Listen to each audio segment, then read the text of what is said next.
One of the things I think that we are separated from is how you can look at art and then reinterpret it. It doesn't have to have the same narrative that it's had for years and years and years. And in the Southwest, that is a particularly hard narrative to push through because of how much the Southwest is romanticized. And so I was like, let's give people the artwork that they already love, but teach them something new about it. You're watching the Local News Network, brought to you by Sirius Texas Barbecue and Tafoya Barrett and Associates PC. We are in the Center of Southwest Studies, where we are launching today the Constellations of Place exhibition. So this exhibit is really important because it's a foundation for a lot of conversations that we're excited to have in 2026. It came together weaving a lot of threads of discussions that were already happening in our community. So this is part of a broad state and national conversation. So 2026 marks the 250th anniversary of the United States of America as clocked by the Declaration of Independence, and 150 years of Colorado statehood. And so a couple years ago, we were approached at Fort Lewis College by some folks at the state and some local community members to think about how we might want to commemorate this important landmark. And so we started thinking, what is right for Fort Lewis College to have this conversation, given our history as a federal Indian boarding school, given our mission as a Native American serving non-tribal institution, what seems like an appropriate fit for us to think about commemorating this important year with conversations about our home. It started by me coming here in the summer of last year, having community circles with community members in the city of Durango, as well as students here on campus, and experiencing the town myself, where basically I was just like, what story hasn't been told here before? And also what story needs to be told here in regard to these anniversaries.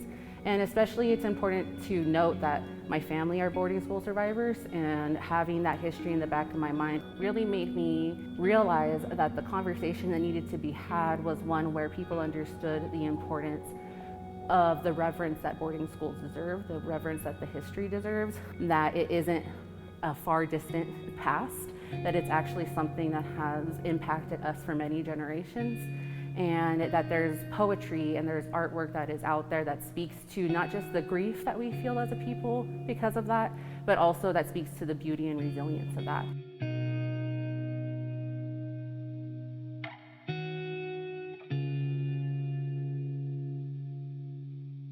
Folks may know that in 2021, the college took down placards that had some very misleading and harmful depictions of the Federal Indian Boarding School history of Fort Lewis College.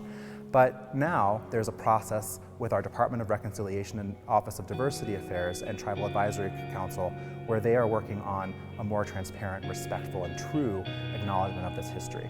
It's heavy topics, but I don't feel like we're shaming anyone. I don't feel like we're trying to make anyone feel bad. I think that this is a space where people can kind of like maybe get some questions answered that they've wanted.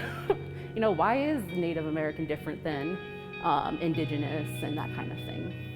We're hoping that people start conversations about this place that are new, that strike curiosity in them. Sometimes these histories and present realities can be difficult or heavy, and it's important to acknowledge that and sit with it. But also, it's important to talk about it. We can't let the heaviness be a deterrent from having important conversations, because if we do that, then we suppress the conversation and we can't move on together to a more unified, respectful future.